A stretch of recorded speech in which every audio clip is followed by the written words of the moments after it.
Today I fricked up by accidentally ghosting great first date.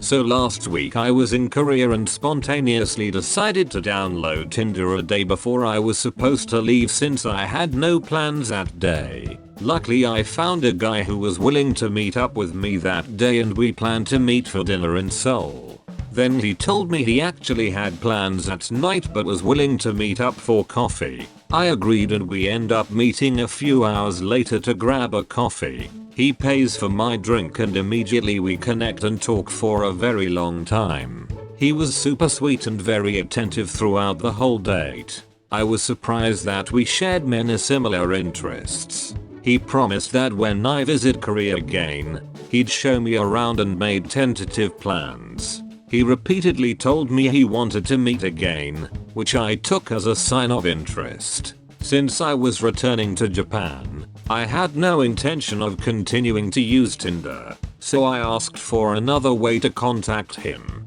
Since we were in Korea, I figured he would have KakaoTalk, a Korean messaging app, so I suggested that I should add him on Kakao. First big frick up.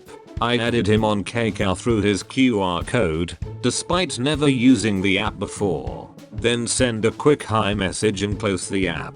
After that, I forgot about it and we quickly went back to chatting and banter. Eventually, it came around time for dinner, but neither of us wanted to leave early, and since he had his commitment at 9 PM, he suggested we walk around and grab dinner. I agreed and we walked around the streets of Seoul to find a place to eat. We settled for street food and talked over dinner. This time, I paid for the meal, as a thank you for the coffee, and we head back to the station. But since neither of us wanted to depart, we made one last pit stop, and he decided to show me a Korean bookstore. We were supposed to end the date at 7 PM.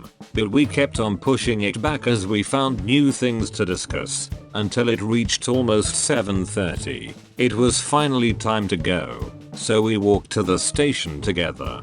He told me that he was very lucky to have met me and that I should call him when I reached my hotel safely. We agreed to keep in touch online. We depart and I get on the train. My hotel was 1 hour and 30 minutes away by train, so 45 minutes in, I decided to spontaneously delete Tinder. Since I had this guy on Kakao, it shouldn't have been a problem to delete Tinder, right? Second frick up. When I finally reached my hotel around 9 PM, I decided to open up KakaoTalk and message him. I look at our chat log and it was empty. I remember thinking weird, I thought I messaged hi earlier, but I quickly dismissed it and tried to send another message. It didn't go through, so I tested another message, and it didn't work. Turns out, I'm partially banned from KakaoTalk because the number I registered with isn't associated with a carrier anymore. This means I can't send messages unless they send the first message. I quickly go into panic mode and try to contact him through other means. However, I deleted my Tinder account, which was my main way of contacting him. So I thought that maybe I should make another Kakao account with my Korean number and contact him through there. So I uninstall and reinstall KakaoTalk and create a new account. Third frick up.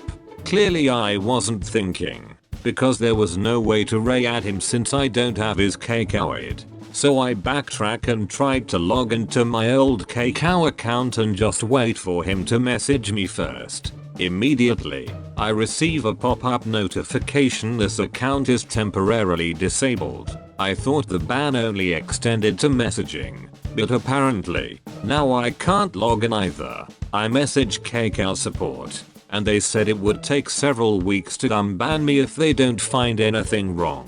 Great, so now I guess I unwillingly ghosted my first date. I really put in the effort to contact him again by trying to find other social media, but to my avail, I had no luck. So I guess I will never be able to contact him again, and the whole date was just one big fever dream of my time in Korea. Today I fricked up by giving my husband a whistle job. Obligatory. This was not today, But in fact yesterday was my F25 husband's M26 birthday, and I decided to give him an early birthday present by waking him up with a whistle job. Well, he sure as heck woke up when he, instead of ejaculating in my mouth, accidentally peed. So instead of a nice, cozy birthday morning cuddling in bed, I had to rush to the toilet, mouth filled with pee. Thankfully we are comfortable enough with each other to be able to just laugh it off afterwards, and the rest of the day went great with other dry activities, gifts and dinner at his favorite restaurant. Today I fricked up by accidentally bribing a TSA agent. So, for the context of this story to understand how I even got into this situation, I recently finished my graduate degree at a university only about an hour away from the town where my parents live. After finishing, I got a job and moved a few hundred miles away, which meant my relationship with my girlfriend from grad school became long distance. So last Wednesday I flew home for Thanksgiving, and naturally, being so close to my school, my girlfriend came up to my parents' home and visited. Yesterday we drove her car to a breakfast place in the morning before she had to return to school. For whatever reason I drove us back to my parents' house, during which my wallet fell in between the cracks of the driver's seat in my girlfriend's car, unbeknownst to me. Unfortunately, I didn't realize my wallet was missing until early this morning as I was preparing to head to the airport for my flight home. By the time I realized where it was far too late to go and get it. So I had to go to the airport without my wallet or license. Luckily, I had my passport with me, so I figured I'd just go to the airport anyways and have my girlfriend mail me my wallet later. Okay, so now we're all caught up.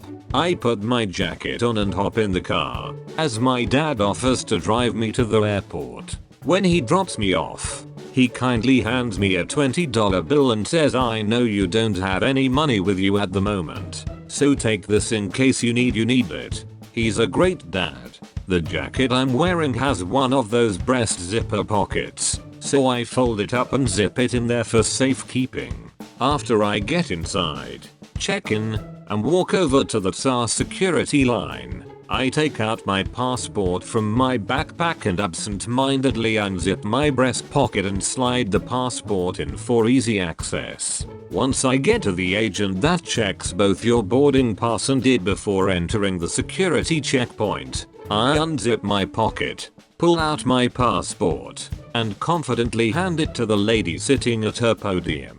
After I scan my ticket, I don't pay too much attention as she inspects the passport, but I do notice she does a quick double take.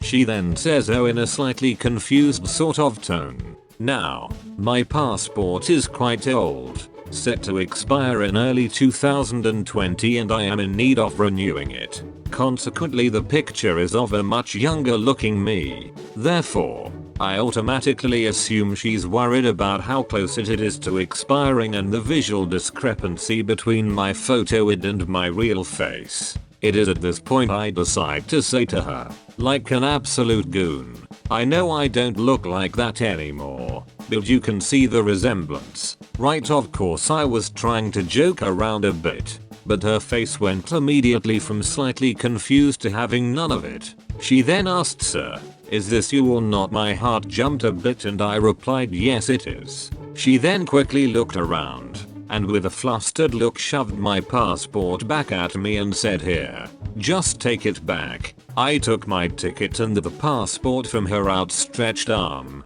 still a bit perplexed, and said "thank you," then began approaching the checkpoint. It was only once I started to put my passport back that I saw with a mortifying realization that there was the $20 bill my dad had given me, neatly folded and sticking out of the main page of the closed passport in my hand. It was then it all became far too clear to me what I had just done.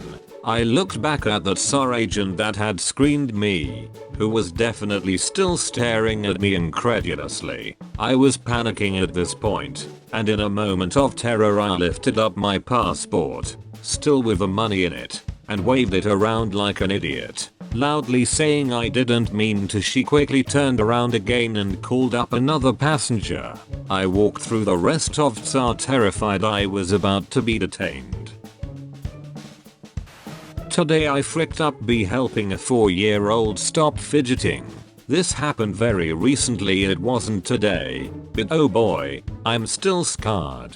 So I have nannied 3 kids for pretty much their entire lives, an 8-year-old girl and 4-year-old twin boys. Their mom isn't around anymore and their dad works ridiculous hours, so I'm with them pretty frequently. The older twin, we'll call him Chase, after his favorite Paw Patrol character, gets nervous extremely easily. It was pretty easy to distract him early on by giving him something like a toy or a bracelet to play with. But recently he's been wanting to do activities with his hands like counting off fingers and making shapes. A couple months ago his brother, we'll call him Marshall, more Paw Patrol, was still pretty confused about why Chase always wanted to keep his hands busy. So I came up with an explanation that I thought fit well, and the moment I told him that Chase's hands sometimes needed to be busy, so we gave them work to do so they weren't so nervous, he actually understood really well. And so for the next couple months, Marshall and his sister would tell me that Chase's hands need some work to do whenever he was nervous or scared, which was honestly very sweet. Their dad loved the idea and told me it really helped him figure out what Chase needed. It worked great up until last week. I had taken them to a restaurant because their dad was working late. I was talking with their sister when Marshall starts shouting. I assume he only raised his voice because it was a bit noisy in the restaurant, but it had the adverse effect of drawing the surrounding table's attention. Marshall, Chiliot. Me. What is it? Marshall. Chase's hands need some work to do. Me. Okay, Chase. You need a job? Chase. Give my hand some work. Me. Tries to quiet him down. Chase. Whines Chiliot. I want a hand job. I was horrified and judging by their expressions, so were the people around me. So I quickly corrected him. Needless to say, I made them eat quickly and then we left. I'm still absolutely mortified.